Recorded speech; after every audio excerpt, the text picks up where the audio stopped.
नमस्कार, राजीव टाइम्स में आप सभी का स्वागत है। मैं हूं आपके साथ अनिकेत दीक्षित।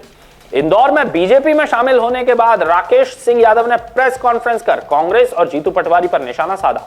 नाना पटवारी के ड्रग्स लेने वाले बयान को लेकर उन्होंने जीतू पटवारी पर भी सवाल उठाए हैं। साथ ही किसान दिग्विजय सिंह की यात्रा और कैलाश विजयवर्गीय के बयान को लेकर भी अपनी प्रतिक्रिया दी। आपको बता दें, इंदौर में बीजेपी में शामिल होने के बाद राकेश सिंह यादव ने प्रेस से चर्चा की। उन्होंने नाना पटवारी के बयान का जिक्र करते हुए कहा है कि जब नाना पटवारी ने खुद ड्रग्स लेने की बात स्वीकार की है तो जीतू पटवारी की भी ड्रग्स स्कैनिंग होनी चाहिए। राकेश सिंह यादव ने कहा है कि जीतू पटवारी के व्यवहार और कांग्रेस के प्रति उनके रवैये को देखते हुए सवाल खड़े होते हैं। उन्होंने किसान के मुद्दे पर भी जीतू पटवारी पर हमला बोला और कहा कि अगर वे खुद को किसान बताते हैं तो उन्हें बताना चाहिए कि किसान की आय कितनी होती है। राकेश सिंह यादव ने हरीश चौधरी के बयानों पर भी प्रतिक्रिया दी और कहा कि वे दिग्विजय सिंह की यात्रा पर सवाल उठाने वाले बड़े नेता नहीं हैं। वहीं कैलाश विजयवर्गीय के पुराने बयान पर उन्होंने कहा कि कैलाश विजयवर्गीय बीजेपी के बड़े नेता हैं और वे खुद एक छोटे कार्यकर्ता हैं। उन्होंने पार्टी नेतृत्व का आभार जताते हुए संगठन के लिए काम करने की बात कही है। लोग गिरफ्तार हुए हैं, उनके बड़े बड़े पोस्टर जीतू पटवारी के समर्थन में चुनाव में लगे थे। कई फोटोग्राफ उसके नेट पे उपलब्ध हैं और वो स्वयं स्वीकार कर रहे हैं कि उनके कार्यकर्ता हैं।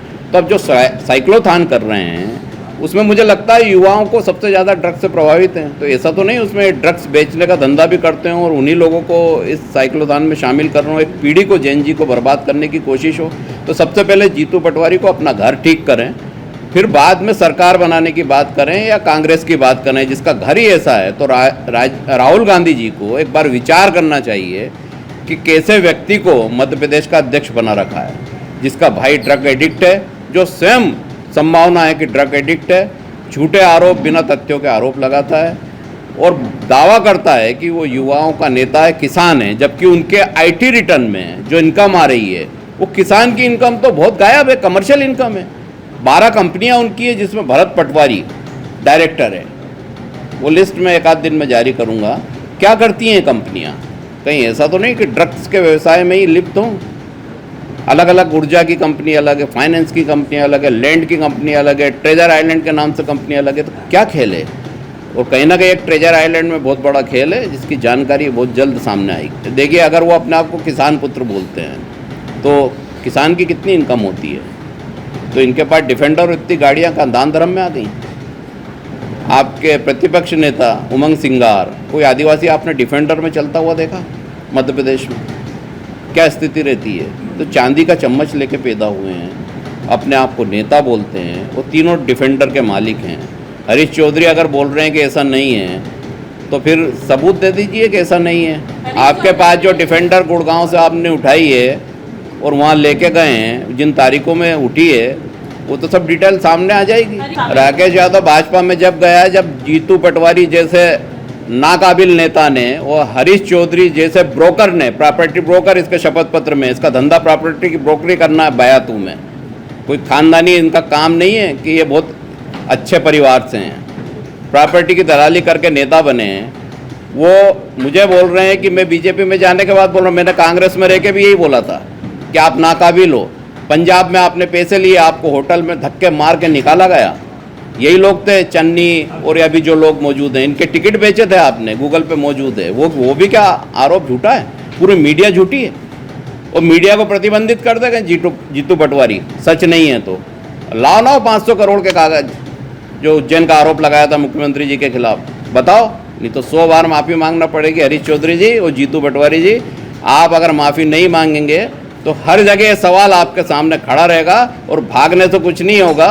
और आप ड्रग एडिक्ट हैं या नहीं, इसकी जांच होना चाहिए। देखिए, हरीश चौधरी इतने बड़े नेता नहीं हैं कि वो दिग्विजय सिंह जी की यात्रा को निजी बोलें या उसमें शामिल हो। इनके शामिल होने नहीं होने से क्या होगा, किसी भी यात्रा में शामिल होने नहीं होने से हरीश चौधरी से क्या फ़र्क पड़ता है मध्य प्रदेश में? वो दलाली करने आते हैं, पदों के पैसे इकट्ठे करने आते हैं, एक ब्रोकर हैं, इससे ज़्यादा उनकी हैसियत नहीं है।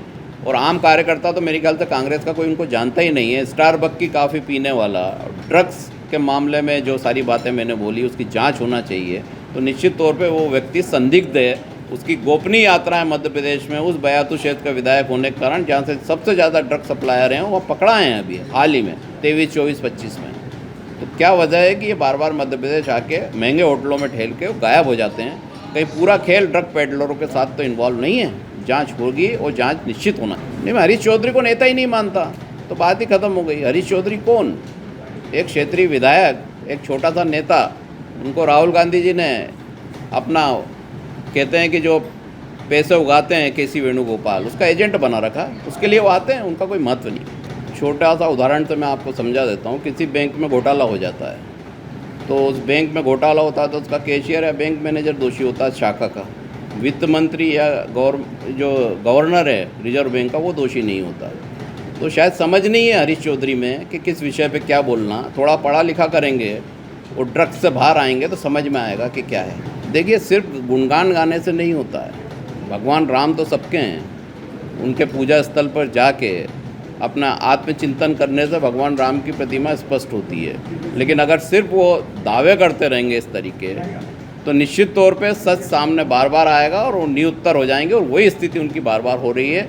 सिर्फ उपयोग करने की कोशिश करते हैं, उपयोग से कुछ नहीं होगा। ऐसी ही ताज़ा तरीन खबरों के लिए जुड़े रहें राजीव टाइम्स के साथ।